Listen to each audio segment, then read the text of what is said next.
The average first-time homebuyer in America is now 40 years old. In 1990, it was 28. That's an entire decade of wealth building, gone. And if you think that's just people making different choices, making less money, or simply not trying hard enough, I want to show you exactly why that's not what's happening. I want to tell you about my cousin Jamie. She'd been saving for 3 years. No vacations, no new car, one roommate longer than she wanted. She had $31,000 put away, a 760 credit score, 0 credit card debt. She makes $74,000 a year working in healthcare administration, above the national median.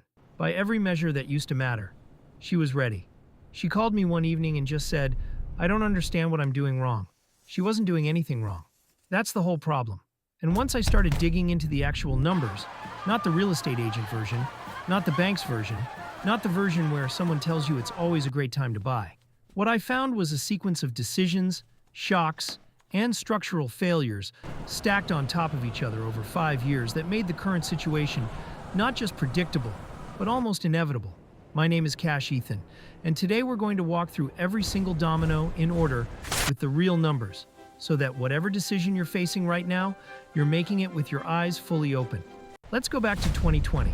The world stops. The Federal Reserve, in a full-scale panic, cuts rates to basically zero and starts pumping $120 billion a month into the financial system. They were trying to prevent a collapse. And it worked, maybe a little too well. By January 2021, the 30-year fixed mortgage hit 2.65%, the lowest rate recorded since 1971. People who'd been on the fence about buying suddenly realized they could afford dramatically more house for the same monthly payment. So they bought some more, but that was only half of what happened. COVID rewired what Americans needed from their homes almost overnight. Your apartment was now your office, your gym, your school, your restaurant. A 700-square-foot place in the city that used to feel fine suddenly felt like a sensory deprivation tank with a Wi-Fi password. Remote work exploded from under 6% to over 18%, and millions of people started asking a completely reasonable question. If I can work from anywhere, why am I paying $2,800 a month to live somewhere I don't actually like? So they left. Manhattan shed 200,000 households. San Francisco, Chicago, Los Angeles, all bleeding tens of thousands. And every single one of them descended on Austin, Phoenix, Boise, Nashville, Tampa, places with tight inventory that suddenly had a stampede of buyers with pre-approvals, pandemic savings, and a desperate need for a home office that wasn't also a closet. National home prices jumped 37% between March 2020 and March 2022. Not over a decade. 2 years. Austin climbed 61%, Phoenix 59%, Boise, Idaho, Boise up 53%. At the peak, nearly 6,000 homes sold for $100,000 or more, above asking price in a single month. Normal houses, where someone was going to make dinner and argue about whose turn it is to take out the trash. If you bought in 2020 or 2021, you probably made one of the best financial decisions of your life. I want to be clear about something, though. It wasn't skill, it was timing. And for everyone who wasn't positioned to buy during that window, what came next made everything dramatically worse. By mid-2022, inflation hit 9.1%, the highest in 40 years. So the Fed did what central banks do. They raised rates, aggressively. 11 hikes in 16 months, from 0.25% all the way to 5.50%, the fastest tightening cycle in 4 decades. Mortgage rates followed in the worst possible direction. January 2022, 3.22%.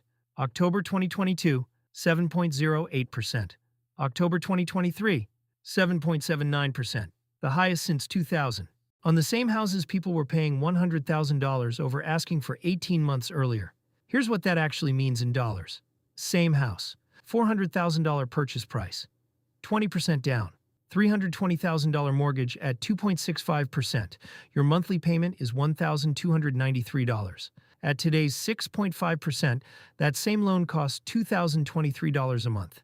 That's $730 more every single month for 30 years. For the same carpet, the same school district rated a 6 out of 10 on a generous afternoon, the same yard the size of a generous parking space. And the house itself costs $146,000 more than it did 6 years ago. You're paying more for the loan and more for the house, both at the same time. To buy the median-priced home right now, you need to earn around $106,000 a year just to qualify. The median household income is $83,700. The average American family is $22,000 a year short of qualifying for the average house. And every quarter-point rate increase pushed roughly 1.4 million additional buyers completely out of the market. Not fewer buyers, gone.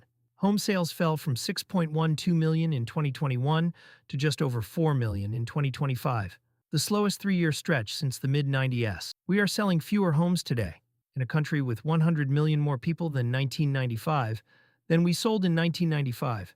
But here's the part that should genuinely break your brain. Prices didn't fall. Demand collapsed and supply collapsed at exactly the same time. And that created something the modern housing market had never quite seen before. A total freeze. And to understand why, you have to understand the thing that is quietly holding this entire market hostage. Right now, about 51% of all outstanding U.S. mortgages carry a rate below 4%. Roughly 20% carry a rate below 3%. If you bought in 2020 or 2021 and locked in 2.75%, you are sitting on a financial instrument that no longer exists. The bank won't recreate it. The market can't offer it. It's gone, like a limited edition sneaker that sold out and never restocked. So if you sell your house and buy another one today, you're not just moving. You're voluntarily surrendering the cheapest money you will almost certainly ever access in your lifetime and replacing it with money that costs more than twice as much.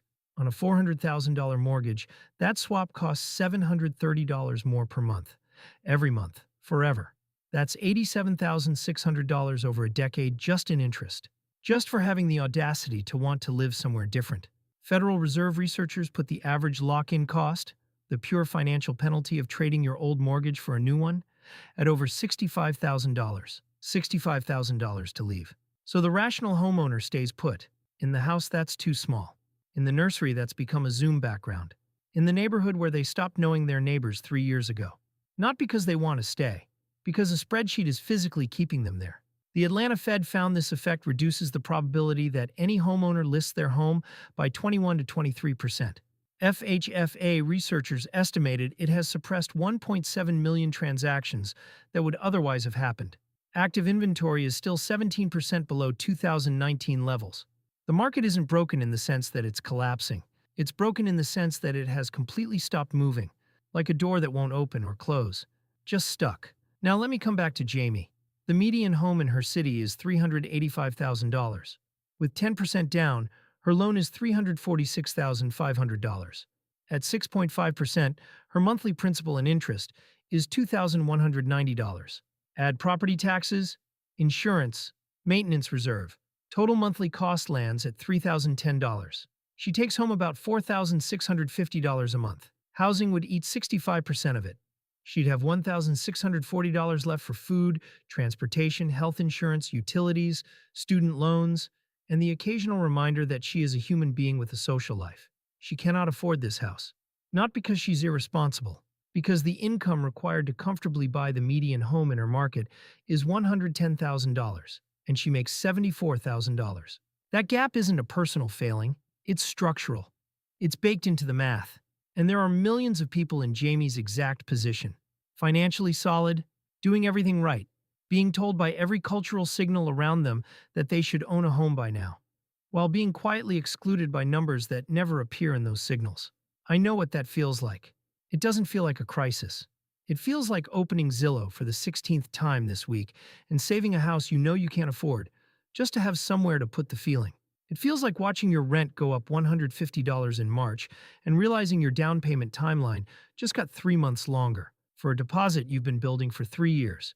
It feels like going to your best friend's housewarming, genuinely happy for them, while involuntarily calculating what their monthly payment must be. First-time buyers now make up just 21% of all purchases. The historical norm is 40%. The median age of a first-time buyer is now 40. In the early 1990s, it was 28. Buying at 40 instead of 30 costs roughly $150,000 in lost lifetime equity from the decade of appreciation you missed. Meanwhile, baby boomers make up 42% of all buyers. Half of older boomers are buying entirely in cash. They sold a house they bought for $200,000 in 1998 that's now worth $700,000, pocketed the equity, and walked in with no mortgage dependency, while the 32-year-old is trying to win a bidding war with a pre-approval letter and $31,000 saved. I need to be honest with you about something else. The shortage didn't start in 2020. It was assembled piece by piece over 15 years of underbuilding after 2008. The U.S. is short somewhere between 3.5 and 4.5 million housing units. For the entire 2010s, housing starts averaged about 990,000 per year against a historical baseline of 1.5 million. The starter home, under 1,400 square feet, the traditional entry point for first-time buyers, went from over 400,000 units a year in the 1970s to just 65,000 in 2020, an 80% decline. The house that was supposed to be the beginning of the wealth-building ladder for working Americans was essentially discontinued as a product. Then came the pandemic surge, then the rate spike, and now tariffs adding an estimated $10,000 to $17,500 to the cost of every new home. The supply problem took a decade to create. It will take at least a decade to meaningfully solve. I know someone's going to ask, is this 2008? No, not even close. In 2006 and 2007, subprime mortgages made up 18 to 21% of all originations. The banking system was betting on home prices rising forever using borrowed money with zero margin for error. Today, subprime lending is roughly 3.6 to 4.2% of originations. The median credit score at origination is 758, 50 points higher than 2006. In 2009, 26% of all mortgage properties were underwater. Today, it's 2.2%. Homeowners are sitting on $35.8 trillion in collective equity. This is not a fragile market. It's a frozen, structurally constrained, deeply expensive one. A crash at least creates buying opportunities. A frozen market mostly just continues to exist, absorbing more of people's income and waiting for time to do what policy can't. Here's the twist almost nobody's talking about. A dramatic rate drop might not fix affordability. It could temporarily make it worse. If rates drop to 5% quickly, millions of sidelined buyers flood back overnight. But supply doesn't recover overnight. The 3.5 million unit deficit took a decade to create. Massive demand hits insufficient supply. Prices spike. The cure, if it arrives too fast, could temporarily make the disease worse before it makes it better. The most honest forecast is the boring one. A slow multi-year correction where prices move roughly sideways while incomes gradually rise. No crash, no dramatic relief. Just time and grinding adjustment, with a lot of difficult personal decisions in the middle. If you're in your late 20s or 30s right now, you are navigating the most dysfunctional housing market any generation has faced since World War II. Not the most dramatic. 2008 was more dramatic, but more insidious, because this one doesn't feel like a crisis. It feels like a permanent new normal. Your frustration is legitimate. The income required to buy the median home is $106,000. The median household income is $83,700. The system has a $22,000 gap baked in before you even show up. You are not failing at adulthood. The math is just broken. So here's what I actually think you should do with this. The decision to buy has to be based on your real numbers, not the market's narrative. If your total monthly housing costs land below 28 to 30% of your gross income and you plan to stay at least 7 years, buying makes sense. If the math doesn't work at that threshold, it doesn't work. Stretching to 45% of income because someone tells you it's a great time doesn't make it a great time. It makes you a future statistic. Renting and investing the difference is a completely legitimate strategy. In a high-rate, high-price environment, the math can absolutely compete with or outperform buying an overpriced house. The financial incentive will tell you that because nobody earns a commission when you put money in an index fund. But it's true. If you are buying, look seriously at new construction. Builder rate buydowns at 4.5 to 5% are real, and the median new home price is essentially at parity with existing homes, something that almost never happens. Just make sure the incentives aren't disguising an inflated base price. Run every number. The housing market you're dealing with is the product of 30 months of the cheapest money in American history, followed by the fastest rate hike cycle in 40 years, layered on top of a decade of underbuilding that left the country 4 million homes short. There's no policy lever anyone can pull that fixes a structural imbalance this large in a single year.